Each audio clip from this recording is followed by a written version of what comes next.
সম্মানিত কৃষক ও কৃষানী ভাই ও বোনেরা, আসসালামু আলাইকুম।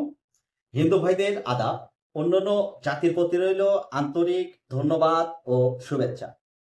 আমরা সকল ফসল উৎপাদন করতে নাইট্রোজেন বা ইউরিয়া সারের ভূমিকা অনেক বেশি রাখে। তবে আমরা জানি না আমাদের জমিতে নাইট্রোজেন বা ইউরিয়া সার ব্যবহার করলে আমাদের জমিতে বা আমাদের ফসলে কি উপকারে আসে। তবে আজকে নাইট্রোজেন সার নিয়ে আমরা বিস্তারিত আলোচনা করব। আজকের আলোচনায় আমি থাকছি কৃষিবিদ মোহাম্মদ ইখলাস বাবু। কৃষি বিষয় কথা ফেসবুক পেজ এখনো যারা ফলো করেন নাই অবশ্যই ফলো করবেন, ও কৃষি বিষয় কথা ইউটিউব চ্যানেল এখনো যারা সাবস্ক্রাইব করেন নাই অবশ্যই কৃষি বিষয় কথা ইউটিউব চ্যানেল সাবস্ক্রাইব করে পাশে থাকা বেল আইকনটা বাজিয়ে দিবেন। ইউরিয়া সার কি? ইউরিয়া সার একটি নাইট্রোজেন সমৃদ্ধ রাসায়নিক সার যা ফসল বৃদ্ধির জন্য ব্যবহার করা হয়। এটি উদ্ভিদের জন্য প্রায় পুষ্টির উপাদান। বিশেষ করে নাইট্রোজেন একটি গুরুত্বপূর্ণ উৎস।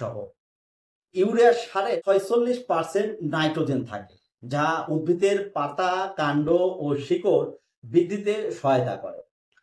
ইউরিয়া সার ব্যাপকভাবে কৃষিকাজে ব্যবহার করা হয়, বিশেষ করে ধান, গম, ভুট্টা, আখ এবং সবজি চাষেতে ইউরিয়া সারে প্রচুর ব্যবহার করা হয়।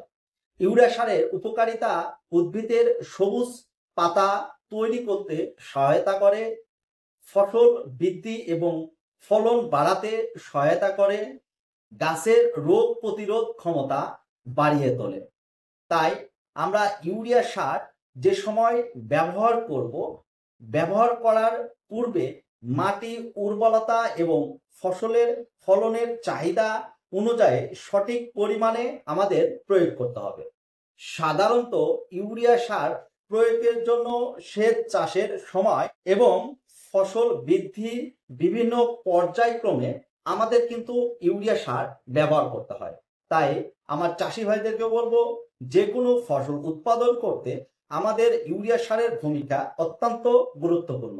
যে কোনো ফসল উৎপাদন করতে ইউরিয়া সারের কি পরিমাণ প্রয়োজন হয়, ঠিক সেই পরিমাণের আমাদের জমিতে ইউরিয়া সার প্রয়োগ করা উচিত। সবাই ভালো থাকবেন, সুস্থ থাকবেন। আবারও কোনো এক কৃষি প্রতিবেদন নিয়ে আপনাদের মাঝে উপস্থিত থাকবো। সবাইকে অসংখ্য ধন্যবাদ। আসসালামু আলাইকুম।